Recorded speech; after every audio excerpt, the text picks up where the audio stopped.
we are now the equivalent of the 50th, i.e. the poorest U.S. state, Alabama, in terms of if you take all of the entire Canadian economy, divided up by the 40 million people, we are the equivalent in currency-adjusted terms as the poorest of the U.S. states. Now, remember, Donald Trump, when asked, I think January 12th in Mar-a-Lago, Mr. President, do you intend to use military force to annex Canada? He said, no, that's not necessary. We'll just exert so much economic pressure that they're going to want to become the 51st state.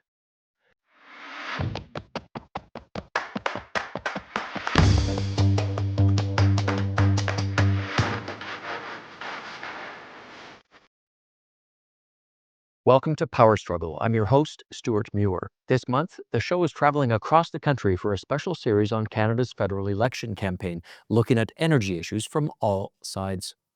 We started out here in the studio in Vancouver, and then just a few days ago, I stopped in St. John's, Newfoundland, where I sat down with one of the country's most intriguing thinkers.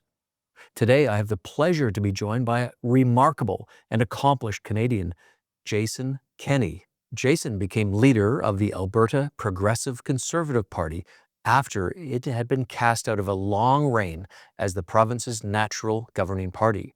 To come back to power, he had to first merge with the Wild Rose Party to form the United Conservative Party. No mean feat and a testament to Jason's political skills. From there, he won the 2019 general election and served as the 18th Premier of Alberta until 2022. Before provincial politics, Jason served in various federal cabinet posts, including national defense, immigration, and economic development under Prime Minister Stephen Harper from 2006 to 2015. More recently, he became a senior advisor for the law firm Bennett Jones, and he's joining me here today in the studio. It's so great to see you, Jason. Likewise. You're someone who's frequently come to Vancouver over the years. You know it well. We're a beautiful place, but also one that has a tourist hotspot for all the wrong reasons. A few blocks from here, one of the issues that every Vancouverite feels, and I know you feel strongly about, is the human face of despair and addiction and degradation here. Right. There's been an object lesson in bad social policy in the downtown east side of Vancouver for going on 15 years. I mean, we know that in our urban cores, big cities, there's always been a population of transient people, indigent people, people with mental health or addictions problems. But what was a fairly conventional urban core problem in the downtown east side 20 years ago has become a charnel house with ever-rising rates of addiction, social disorder, and overdose-related deaths and crime-related deaths. And you know what I find so disturbing about this is that this has been expanded and amplified by wrong-headed policy. Now, maybe it was well-motivated. The so-called harm reduction movement thought that if they were just to start to destigmatize and normalize illicit drug consumption and maybe facilitate it in quote-unquote safer consumption sites and so forth, that they could they could somehow diminish the associated deaths. But what we saw year after year, the past 15 years, since Vancouver politicians, aided and abetted by the BC government, the federal government, and an entire poverty industry in the downtown east side, where hundreds of millions of dollars have flowed to nonprofit agencies, is just an ever more strident, unhinged pursuit of facilitating dangerous drug addictions. And you know, you can see the results. I mean, ordinary objective people have seen the results mounting. The more they try to facilitate addiction, providing product now, destigmatizing it, making it easier to use and to access in effectively a law-free zone, has resulted in thousands and thousands and thousands of deaths. And a lot of that model has spread to other parts of Canada. And unfortunately, it's a public policy model up and down the West Coast into the United States. Most places are turning sharply away from it. In Alberta, we observed this and it started to hit us. And we said, look, we're not going to let this happen in our province. We're going to take a different approach, a recovery-oriented approach, which it was about a massive expansion of a seamless system for intervention, detox, treatment, and lifetime recovery. Now, that doesn't work for everyone. It certainly doesn't work all the time. But the starting point is that addiction to toxic drugs is actually bad, and that there is an alternative, a life-saving alternative. And if we can help to get people into that, we do it in Alberta now through the alternative sentencing in the courts. We have treatment centers in jails and in prisons. We have a seamless connection with the social services agencies to try to move people from homelessness, who are addicted into the various kinds of treatment programs. Look, it's not perfect. It hasn't eliminated overdose deaths, but it's providing I think a life-saving alternative to the charnel house that we see in the downtown east side of Vancouver. Do you think that one view is eventually going to become the dominant view? Because surely both of these can't be the right way to go. Yeah, I think it is. And you see, even here in the BC government, they were ideologically, rigidly committed to expanding, for example, what they call the latest version of the harm reduction movement was safe supply, where they would replace toxic street drugs with supposedly safe pharmaceutical alternatives. Of course, we know what happens is that in the real world, the hardcore addicts that don't get the inadequate high from the pharmaceutical alternative, so they just use that as a commodity to sell into their own black market to generate money to buy the ever more potent illicit products. So it hasn't reduced the availability or the consumption of the toxic street drugs, but it has increased addiction with the secondary market for the government-issued opioids. And I mean, where did all of this start? It was 20 years ago with the opioid crisis fueled by rapacious mega pharma companies that were pushing Oxycontin and other products in, dangerously normalizing those, the prescriptions of those products. So why did we forget those basic lessons? That addiction generates more addiction. And so, even the BC government has backed up on that, as you know. Even the BC government has said there are certain places where we ought not to be facilitating open drug use, like near schools, God forbid. But just this past week, as we tape this, an Ontario court ruled, they suspended a law from the Ontario government to a similar law to prohibit open consumption at or and so-called safe injection sites, safe consumption sites at or near schoolyards, playgrounds, and places where kids go. So part of the problem here, I believe, is courts that have some judges who have had a disordered sense of where to locate rights. Where's the right of the local community? Where's the right of the people, the longtime residents of Vancouver Chinatown, to live peacefully? Where are the rights of the family members of hardcore addicts who lose their loved one? Where are the rights of the families of those kids in those playgrounds, who are playgrounds littered with syringes and used condoms and so forth? Like, where are the rights of the community to live a basically peaceful life?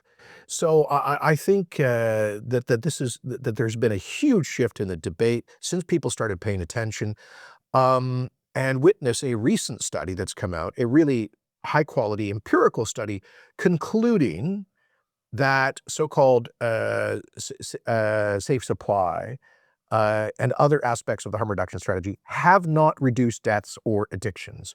Much of this stuff has been driven by a veneer of evidence-based policy. That's what we always heard from the advocates of drug decriminalization and destigmatization, that it was all evidence-based. Well, it turns out when you look under the surface, as people like journalist Adam Zivo have done, you see that most of those so-called supportive studies are actually very low quality surveys, people being questioned, who come from the entire ecosystem that is promoting safe supply and legitimization of toxic drugs.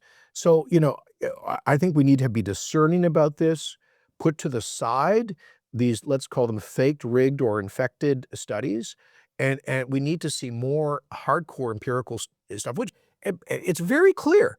The more of this we have had as a function of policy, of funding, of promoting availability to toxic illicit drugs, the more addiction we've had, the more death, the more criminality, the more social disorder. By the way, it's not exactly, like what I've just described is entirely intuitive. And it gets worse. Jason, you came in 2019 as the new Alberta Premier. There was a lot going on. You were calling one of the pieces of federal legislation the No More Pipelines Act. There was the tanker ban affecting the West Coast. There was a continuation of lawfare against a federally approved project in the nation's interest, the Trans Mountain Pipeline from Edmonton to Vancouver. And you came into office and this stuff was still hot. What was your initial reaction day one in the job on those issues? Well, it wasn't just a reaction because I knew what was going on, and my whole platform was built around getting resource infrastructure built. Because obviously for Alberta, that's kind of existential. I believe we're increasingly seeing, under the shadow of the Trump threats, that is existential for Canada. Let me just say, to back up a step, I think that in parts of urban Canada, perhaps including Vancouver, Toronto, Montreal, Ottawa, there is um, a really kind of blinkered and false, distorted view of the Canadian economy. And we have these highly urbanized areas, and where most people have zero experience or direct visibility of the natural resource extractive industries, which have always been the core of Canadian prosperity. And I know some people would like to wish that away because they think these industries are dirty or they're the past, or we're going to transition past them. I'm not just talking about oil and gas. I'm talking about logging, mining, agriculture, all of it. And the truth is, like, I'll tell you this, I was part of the federal government, Harper government, that increased Canada's free trade agreements, but with 39 countries. We went from 6 to 45 free trade agreements during the Harper decade, partly through the Trans-Pacific Partnership and the Canada-Europe Trade Agreement, precisely to diversify our export markets so that we would be less dependent on the United States, which, of course, is now a big imperative in light of the Trump threats. But when we actually look at how our export profile has grown with those 45 countries since then, hardly at all. And partly because we don't export much in the way of manufactured stuff. What do we export that is of high value? Commodities. Potash, uranium, canola, oil, by far the number one, lumber, to some extent natural gas, which is hugely untapped, and other commodities. So if we are going to become resilient, contra Donald Trump, we have to develop those industries. I mean, so that wasn't something I kind of stumbled on in 2019. But when I became premier in 2019, the federal government, Trudeau government, was, as you've said, had tabled in Parliament Bill C-69, the so-called Impact Assessment Act, which was replacing the longstanding Canadian Environmental Impact Assessment process. And it was so Byzantine, with no time limits at all, and the ability of the federal cabinet to override the decision of independent regulatory bodies, to politicize it, which would mean that a project proponent that has to spend hundreds of millions or potentially billions of dollars on a proposal would not know what the ultimate threshold was. And then even worse, they kept changing the game by improvisation. I'll give you one example. Energy East, okay? TransCanada Energy, TC Energy, had spent $800 million seeking approval of that process. And then the feds come along and say, well, now you're going to have to account for the up and downstream GHG emissions associated with that pipeline, by which they meant the carbon footprint of producing the energy up in the Canadian oil sands. And if it's shipped down to New England, the diesel that's burned by the trucks in Boston, you're going to have to account for that too. Well, how the hell does a pipeline company account for these things?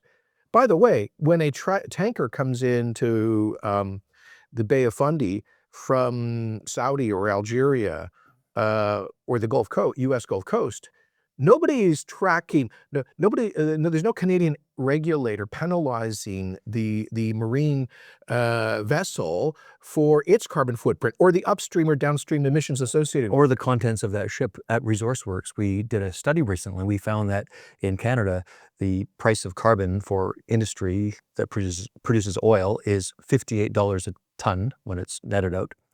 The oil that is shipped to Canada, there's not a lot of it, but especially on the East Coast, there's a substantial amount that goes to St. John, to the refinery, 30 cents per ton. Wow. That's the global average. So we are paying, just one country, we've found, this is astonishing what I'm about to tell you, that 1/3 of all the carbon taxes paid in the world are paid in Canada. Yeah.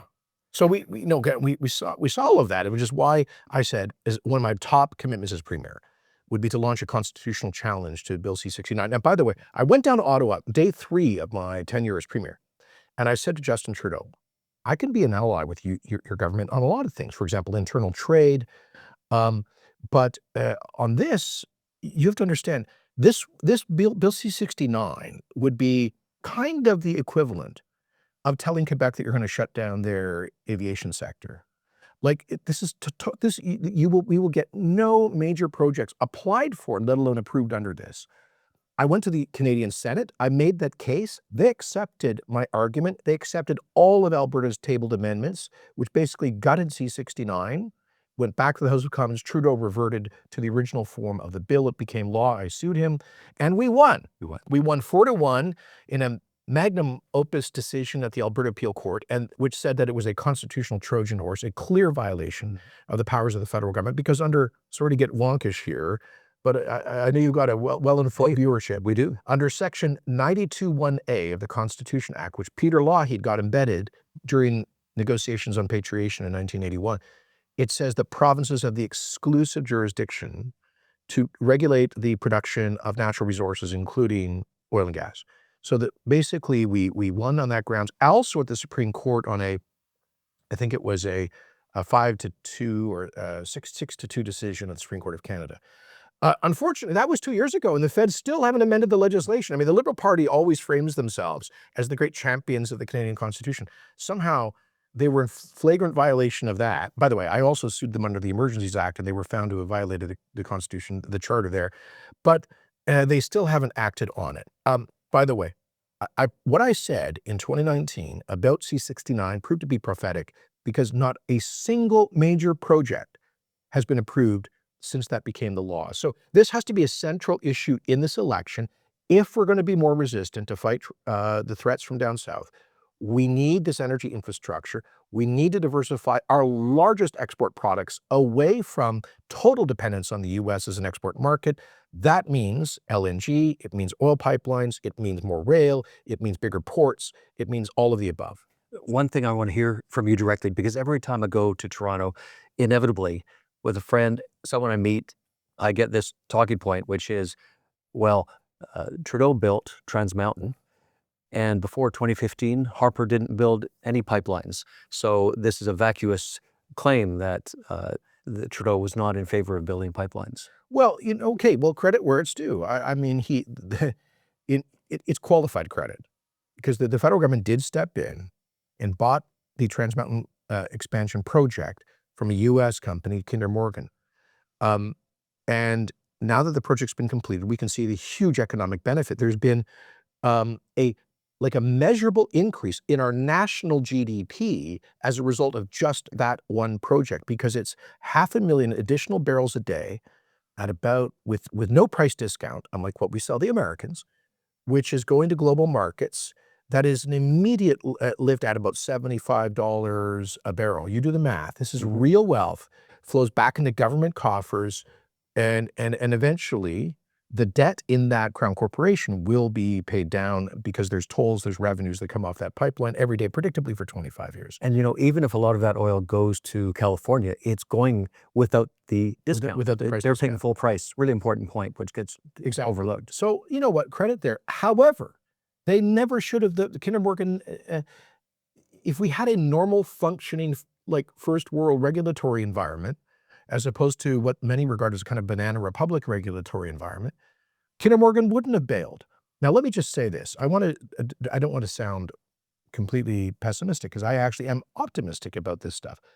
If we dial back 5 or 10 years ago, the number one impediment to Trans Mountain pipeline expansion, Northern Gateway, et cetera, and a lot of other projects, was a lack of clarity around Indigenous consultation. Under Section 35, the Constitution Act, the honor of the Crown requires that Indigenous communities be consulted on projects that might affect their traditional territories. Okay, granted. But nobody really knew what that meant in detail. So there was like 20 years of litigation around it, lots of uncertainty. TMX was a perfect example. But finally, thank goodness, the Supreme Court of Canada, in a critical decision in 2019, gave us clarity. And they said, you don't need unanimous support from every putative Indigenous rights holder on a project. You need to engage in good faith efforts. And basically, layman's translation, they said, you need to see that there's broad support, or at least not widespread opposition. Well, according to the Supreme Court, they upheld the finding of the BC Superior Court that there was 110, I think, of the 119 interested Indigenous communities who were either supportive of or not opposed to it. And at the end, Stewart, you would know better than me, I think there were only really 3 First Nations who were opposed, which is why the project was built. So now we have legal certainty. The next piece was, and by the way, we moved even further on the Indigenous front, and this is something I'm particularly proud of as Premier. I created a Crown corporation called the Indigenous Opportunities Corporation to provide Alberta credit backstop to help First Nations get access to commercial rates of credit to buy equity in major projects and other economic investments. Because what I found was the real problem was that First Nations were only getting token marginal industrial benefit agreements with logging companies, mining companies, oil pipeline companies, et cetera. But they didn't have an ownership stake because they didn't have balance sheets. They had no experience in complex commercial transactions. They didn't have the financial weight to buy into these projects. So we, recognizing that gap, that kind of, if you will, kind of market failure, we have provided access to the provincial balance sheet. So they now are buying into these projects. It's been a huge success, a game changer. BC's replicated it, Saskatchewan, Ottawa. Companies are stepping forward. This is the new table stakes. If you want Indigenous support, you have to facilitate Indigenous ownership. That's why I'm very enthusiastic. So we've got, I think we've largely, never completely, but largely solved for the kind of uncertainty around Indigenous objections a decade ago. Now, if we can fix the regulatory piece with sensible replacement to C-69, depoliticizing it, very quick timelines, New Zealand-style one-stop permitting, if we can get that in place, we're going to cook with gas, so to speak. Yeah, well, Alberta has innovated a lot of things. Recently, hydrogen proliferation as a fuel in the economy, industrial carbon pricing started in Alberta. The AIOC, Alberta Indigenous opportunities. You started that. It was copied by Saskatchewan, BC, and as you say, the federal government, which just doubled the capital pool to $10 billion. So another influential idea, which I think Alberta, as a born in Alberta guy, I think sometimes it doesn't get the credit it deserves for being a forward thinker, usually driven by market ideas, which is not always true everywhere else. I think that's, look, I mean, I'd like to say the government I led was very forward-leaning and innovative in these areas. And let me add something to this. When I made this commitment in the 2019 Alberta election to create a special Crown Corp to basically encumber the provincial balance sheet to assist First Nations in equity participation, at that time there were like tens of thousands of out-of-work, blue-collar folks from the oil field and adjacent industries. And many of them had been unemployed or underemployed for 4 or 5 years. There was a malaise. There'd been 5 years of economic decline and stagnation. And I was a little concerned that this could be misperceived as, or it could be exploited by divisive voices as a special giveaway to Indigenous people, to First Nations. When we're unemployed, why is he helping those folks? Well, I'm so proud of Albertans because they got it right away. They understood and they understand deeply that we have to be partners, full, real, substantial, not just like token and marginal, but full and real, substantial partners, with First Nations, if we're ever going to get any of this stuff done. So I think this also marks a kind of social progress as well. There's a lot of sad history in this country, and part of it is in the past was racism. Not to say it doesn't exist, but I think this is a mark of real social progress, of social unity, where green organizations tried to exploit, I think, First Nations um, in what Ellis Ross and others have referred to as eco-colonialism. Uh, and where you talk about those Toronto Laurentian elites. When you go down there, you talk to anybody within spitting distance of like the CBC headquarters, the CN Tower in Toronto, you get a reflexive view that all Indigenous people are opposed to all resource projects, and why are you even talking to us about this? I think we've demonstrated increasingly in Western Canada that the opposite is true, that they have economic rights to say yes, not just legal rights to say no. And some of the best deals that exemplify this are in Alberta, in BC, Saskatchewan, because I think the resource sectors out here, which are so prevalent in the economy, have been quietly doing that work for decades. Yeah. All of a sudden, they're being noticed. Yeah, and it built up trust. You're absolutely right. I don't mean to suggest that all of this progress that's been made in industry Indigenous collaboration started 5 or 10 years ago. It's been built on a foundation. Look, some companies got it terribly wrong. Some companies came to First Nations way too late in the process, or only offered scraps in terms of economic benefits. You know, they would offer sometimes a couple dozen jobs for running the shuttles or doing night security jobs or clearing the vegetation. But the idea, like, so there were companies that weren't star performers in this respect, but others that have been really deeply integrated. And by the way, the most beautiful example of this is the Fort McKay First Nation near Fort McMurray in the oil sands region of northern Alberta. When you drive around that reserve, I mean, you might as well be driving around a beautiful upper middle class town in anywhere in Canada. Beautiful manicured lawns, brand new trucks, bunch of millionaires on that reserve, full employment. And with the revenues they've generated because of the commercial partnerships, building all sorts of amenities and beautiful continuing care facility for the seniors, rec facilities for the kids. It's a model of what we could do and have been doing in Alberta. Now, we need to move this model eastward.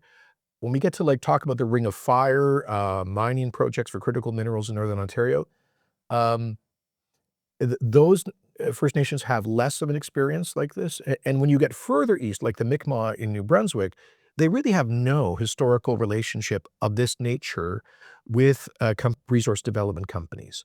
And so there's been a lot of reflexive opposition to natural gas development, for example, fracking in New Brunswick. So we've got to take, and I think Indigenous leaders in Western Canada, whose communities have moved from poverty to prosperity through these economic relationships, can be very helpful to spread the gospel of growth, as it were, to their counterparts down east.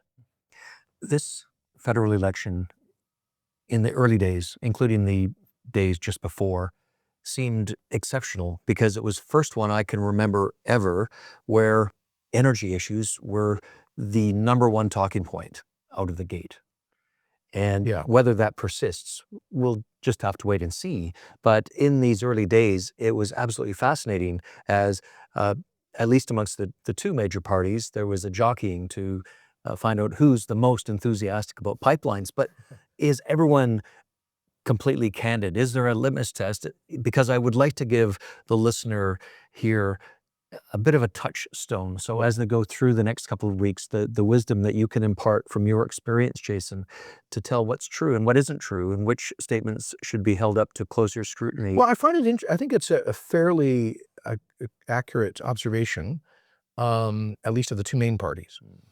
But I find it interesting that the parties that have lost half of their historic support, the Bloc Québécois and the NDP, are the parties who are reflexively still opposed to energy infrastructure and pipelines. I find that very interesting. I don't think it's just that one issue, but I think Canadians are getting the bigger picture, which is with the Trump threats, we need to grow, we need to diversify, we need to build big things, infrastructure.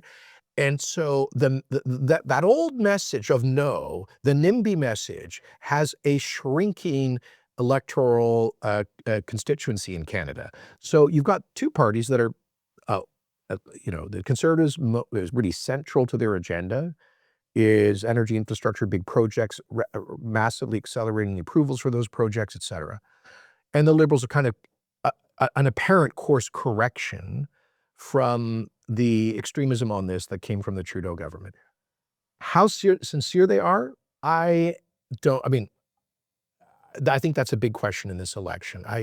I'm concerned, like, maybe even if, first of all, Mark Carney supported the cancellation of Northern Gateway.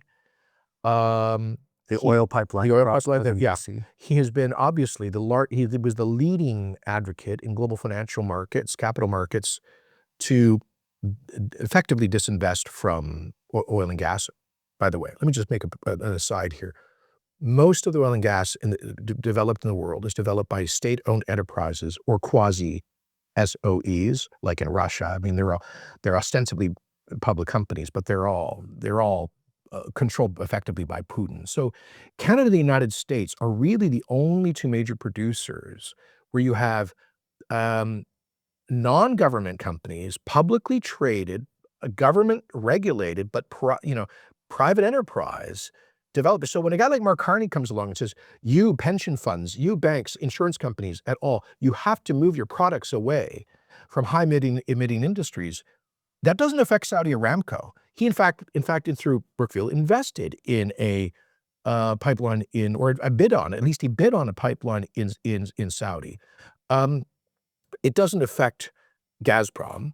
It doesn't affect the Mexican state-owned enterprise or any, the Qataris. It affects Canada and the United States. So what he was trying to do through his financial coalition on decarbonization was very prejudicial to resource development in Canada.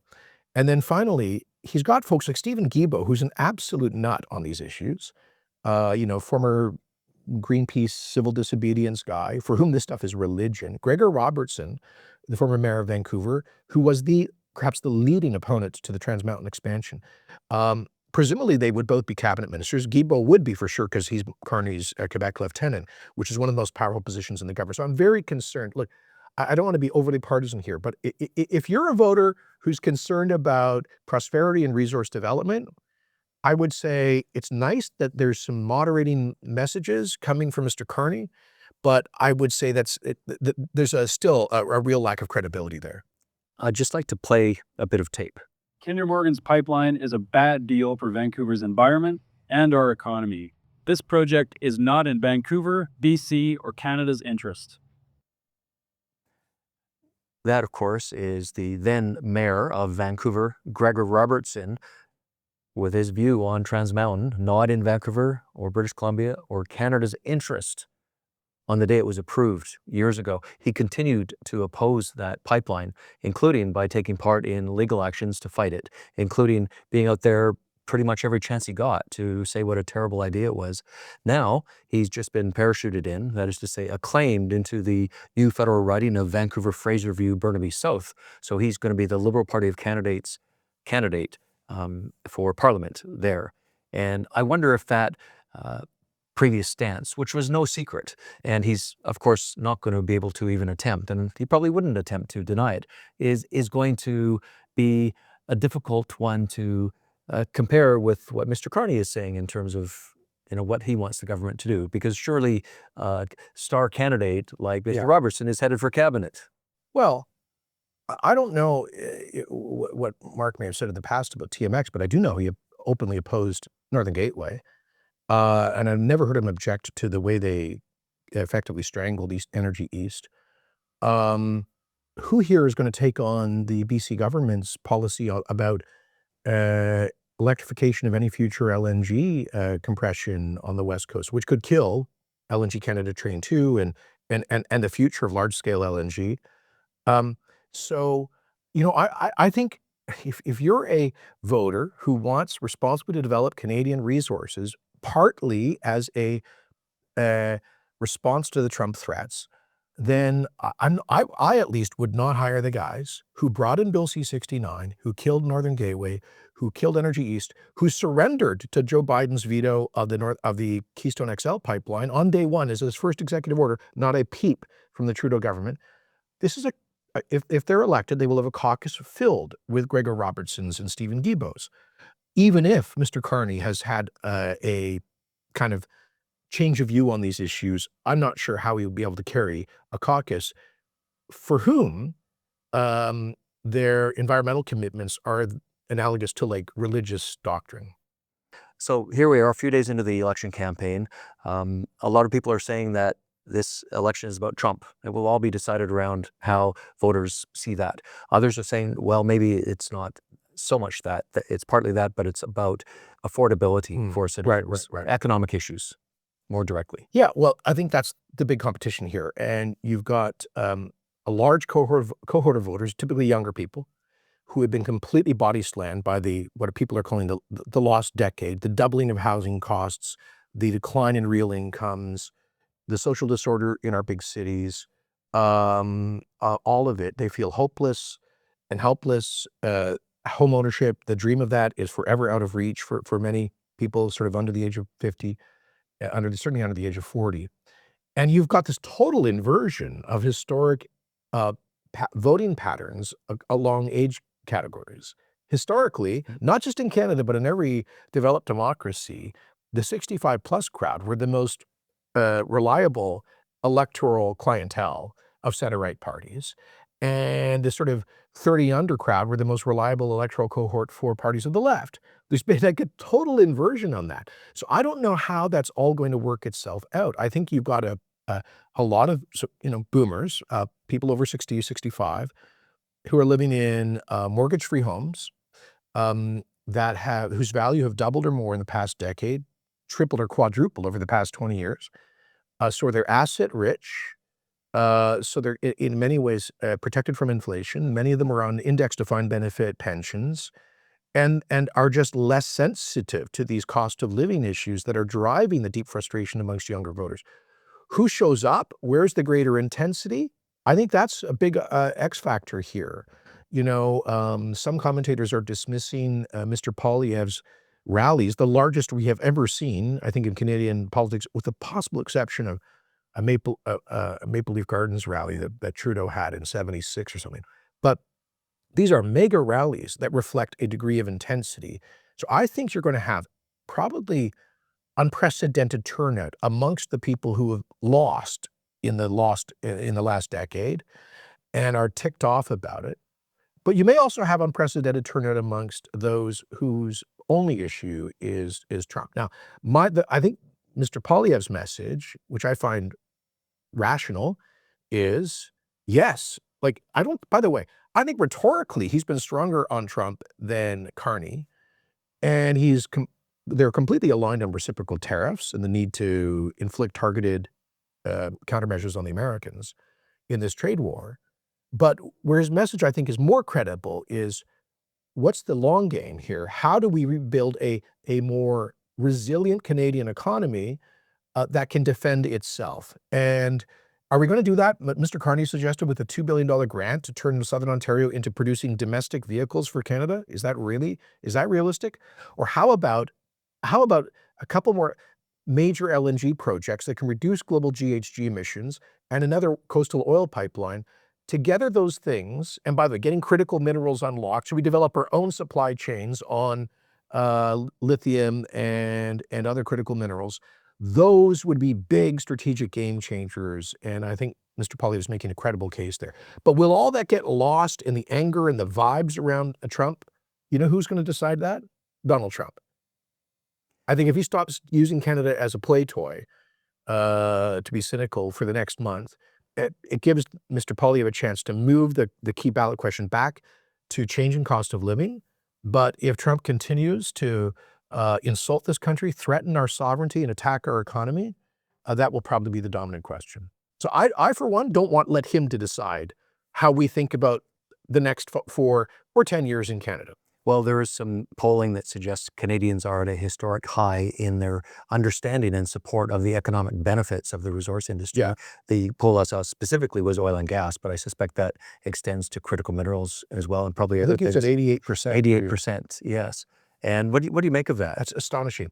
And we see now supermajorities underline that, supermajorities for example, LNG and pipelines generally in Quebec.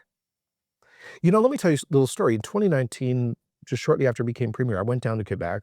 By the way, when I became premier, the night I was elected, I spoke for like 5 minutes in French to Quebecers because I knew I had a national audience, and I speak uh, reasonably fluent French. And I said, basically, let's be partners in prosperity. You get $13 billion a year in equalization payments. We don't begrudge you that. As long as you let us develop and sell the resources that pay for those bills, let's be partners in prosperity. I went down to Quebec City with that message. And Mr. Legault said to me, basically, well, Jason, for political reasons, I can't touch oil. I used to support Energy East, but there's no, il n'y a pas d'appui social. There's no social license for it. Mais il m'a dit, je suis avec vous autres sur le gaz naturel et le gaz naturel liquéfié. I'm with you on gas and LNG. Let's work together on LNG Saguenay, a big project that was then moving forward. That was spring of 2019. A year later, he came out against the project that he asked me to help finance, LNG Saguenay, and he put a ban, a moratorium on all natural gas development, seizing the leases that companies had bought to do natural gas development. And I always challenged him. He always told me this was political. I said, Francois, I don't see a majority of Quebecers opposed to responsible resource development, especially on things like natural gas, especially if you were to lead on this. Well, now we see the public's ahead of him, and he's modifying his position. So I think at least on natural gas, we have a truly national consensus. And we also have a market. When Justin Trudeau outrageously said to the German chancellor, the Italian prime minister, and others, there's no business case for natural gas, let the market decide that. I'll give you one example. We have the Spanish-owned Repsol LNG import terminal in the Bay of Fundy, which could be converted, I think, if we did this under emergency rules, to an export facility very quickly. And then how about New Brunswick saying yes to responsible natural gas development in its own economy? So I think we are at that inflection point. We just have to keep the momentum going.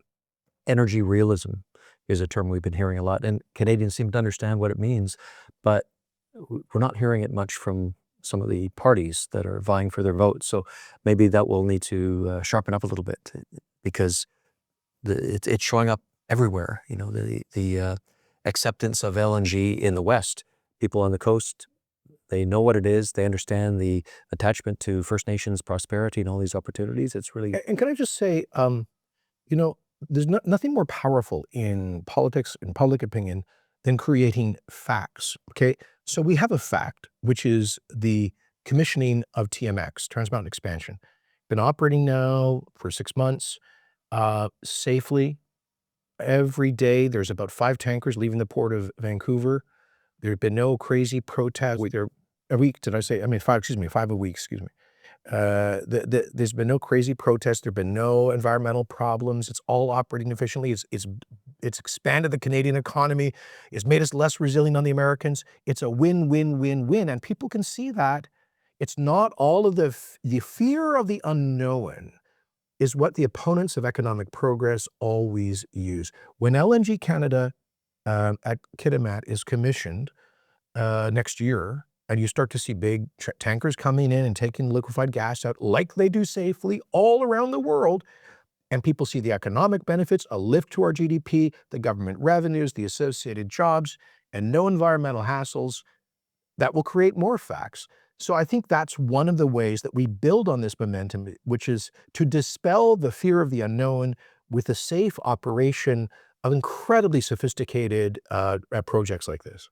I think those are good words and could be taken away as an example. I hope people do that. And that's, by the way, why Indigenous communities in northern Alberta, they've been up there, right in the oil sands region. They're traditional territories, and they are overwhelmingly supportive of the industry because there's no unknown for them to be afraid of. The known is this, that Indigenous Canadians who work in the oil and gas sector make 3 times more income than those who don't. The other piece here I wanted to get into, and you have so much depth on this as former National Defense Minister, is the Arctic, Greenland, 51st state. We're going to redraw your borders or rip up border treaties, all this stuff. Some of it nonsense, perhaps, some of it, who knows. But definitely we have other external threats from our northern border, which we don't think about as a neighbor, but that's Russia.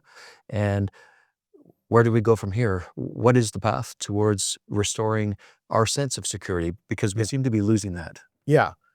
Well, listen, if there's one good thing that comes out of these outrageous Trump threats, it will be, I hope, a new national consensus about taking our own security seriously. Let's face it.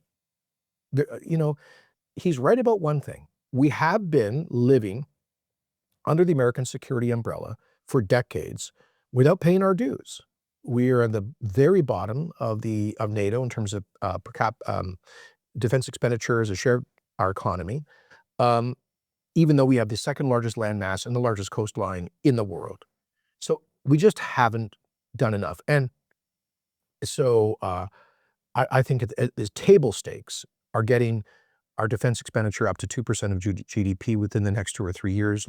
And I think there's ways we can do that quickly, very quickly, increasing military salaries to turn around the 30,000 personnel gap and the decline in recruitment, improving, investing in base infrastructure, better housing, all of those things. Of course, massive acceleration of procurement for weapon systems, for new military systems. Those are just like immediate things that we could do in the next couple of years to get us closer to 2%. So then at least whoever our prime minister can go down to the White House and say, we are at least paying our fair share. That's a starter. And that we need to do for our own interests. It's not because the Americans are lecturing us. It's because if we want to get all elbows up about our sovereignty, then we damn well better pay the bills to be a sovereign country. And that is a legitimate point. That means investing probably, I think, in a bigger submarine fleet, potentially nuclear submarine fleet in the future that can operate under the Arctic ice cap, and significant. We have committed. Canada has committed to a significant renewal of the NORAD as radar system, and including an over-the-top system.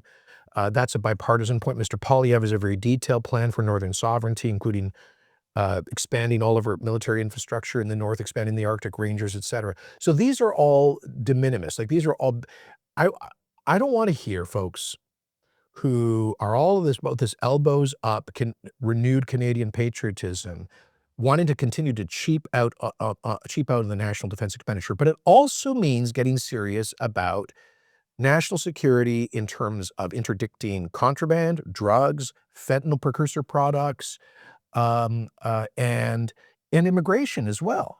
I mean, let's not forget, all of this Trump stuff started ostensibly on fentanyl and illegal migration from Canada into the US.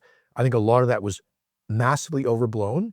And let's note, he hasn't talked about it for several weeks, but we've had tens of thousands of Canadians die from fentanyl. We know that those precursor products are largely coming from China. We know a lot of the processed product comes up from Mexico. We are not doing enough to stop this. To inspect shipping containers. CBSA needs to be significantly better resourced for all of that. To bust up the police need to be better resourced. And unlike here in Vancouver, they need to be given a priority mandate to enforce against trafficking of dangerous drugs.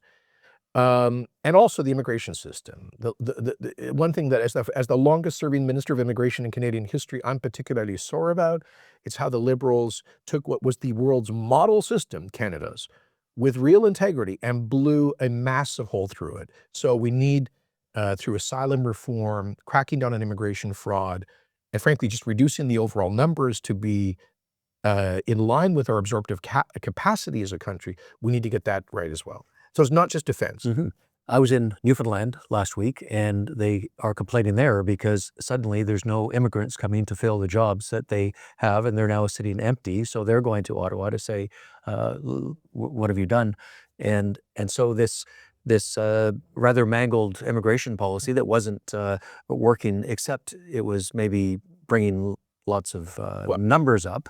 What's the way to fix that? well, let me just, on this point, the key to the successful Canadian immigration system in the past, which represented a bipartisan or multi-partisan consensus, was that it was a system based on it was called a high human capital model, where we typically selected economic immigrants with the criteria we knew, the attributes we knew would lead to based on data, on economic and social integration. So that included higher levels of education, English and/or French language proficiency, younger as opposed to older immigrants, relevant work experience, et cetera, et cetera. Well, we've largely squeezed that down to facilitate enormous numbers of lower skilled temporary foreign workers and foreign students, most of whom have come, not all, but most of whom have come into these one-year diploma mill programs so they could get open work permits, which the Liberals gave them. And this has created, like, basically, this is, so we've switched from a high-skilled immigration program to a very low-skilled one in the course of a few years. And this is the single biggest driver of the precipitous decline in Canadian per capita gross domestic product. Now, I know for somebody who's struggling to pay their grocery bills or their mortgage, a concept like, per capita GDP is not the top of mind voting concern. But what it means effectively is we are poorer. We have been declining. In the club of industrialized wealthy countries, 34 of them in the OECD, Organization for Economic Cooperation and Development, Canada comes 33 out of 34 on per capita GDP growth in the past decade. That's the lost decade. And the single biggest driver has been increasing the denominator, the number of lower skilled people earning very low incomes, paying very little tax. So we need to get back. I'm sorry if this upsets, Tim Hortons operator in St. John's, but maybe they have to raise their wages to bring people into the workforce. And if that means raising their prices, so be it. Or maybe they have to invest in greater productivity enhancing stuff. So I'm not, having been in the chair for 5 years at immigration, 2 years at federal employment minister, I don't buy the sob story from the businesses that used and often exploited, I think, low-skilled temporary foreign workers as a labor market model. I think that's been a massive policy failure, and we need to get back to not exclusively, but to focusing on a high-skilled selection of immigrants who we know are more likely to generate higher incomes, contribute to the innovation sector, et cetera. Well, we don't have an economy that will attract those skilled workers because Canada, if it was a state, and this was before the 51st state thing Right. became a meme, it would be Alabama. Yeah, exactly. That was another point on this per capita gross domestic product decline. When Stephen Harper left office in 2015, we were the equivalent of Montana. We were like the equivalent of, I think, the 15th wealthiest state. We are now the equivalent of the 50th, i.e. the poorest U.S. state, Alabama. In terms of, if you take all of the entire Canadian economy, divided up by the 40 million people, we are the equivalent in currency adjusted terms as the poorest of the U.S. states. Now, remember, Donald Trump, when asked, I think January 12th in Mar-a-Lago, Mr. President, do you intend to use military force to annex Canada? He said, no, that's not necessary. We'll just exert so much economic pressure that they're going to want to become the 51st state. So if you give that any credence at all, and the fact that he has been talking openly about rewriting the illegitimate border treaties and all of this crazy talk, if he's the least bit serious, then I think the game plan here is to he sees us as a weak mark. One thing we know about a guy like Donald Trump is he has an eye for weakness, and he wants to exploit it. And I think he sees us as economically weak, and I think he imagines that if we have a continuation of the economic policies of the last 10 years, we'll become even weaker. And so I think that's why, I mean, for me, Poilievre's message of economic strength and resilience, getting it right on resources is absolutely critical. So that, like, if we actually start mining those critical minerals, they're gonna realize they'd rather be buying that stuff from Canada than the US. If we actually get more pipelines built and we get more greenfield upstream investment in oil and gas production, if we go from 4.5 million barrels a day to, let's say, 7 or 8 million barrels a day, he's gonna wanna buy more of that from us at a discount. Um, Make him realize that 80% of US farm fertilizer comes off of Saskatchewan potash. Make them realize that as nuclear grows as an alternative zero-emitting fuel source in the future, that we've got the second largest uranium plays in the world in Saskatchewan, et cetera. But we have to be able to develop those projects. That's why this election is so important. Trump is obsessed by American dominance, but shouldn't he be more obsessed by North American dominance? Because he surely can't expect America to be this internationally dominant country without Canada, because without Canada, how could they do that without the oil, without the trade, It without really makes potash? it makes no sense that I mean, you would take this incredibly resource-rich, friendly ally and turn it into an adversary and do everything possible to alienate us, humiliate us, turn us against them, seek diversify export markets.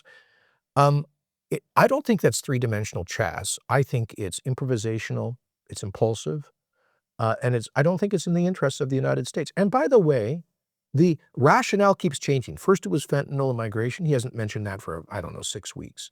Then it was the $200 billion Canadian ripoff, which is actually our $90 billion trade surplus.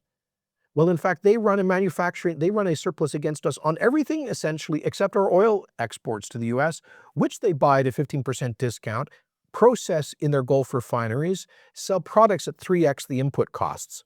That's a huge win for the United States. I always used to tell people in Washington, 65% of your oil imports come not from Saudi Arabia or OPEC, but from Alberta, and you don't have to park a US naval fleet off the west coast of Canada to protect that supply.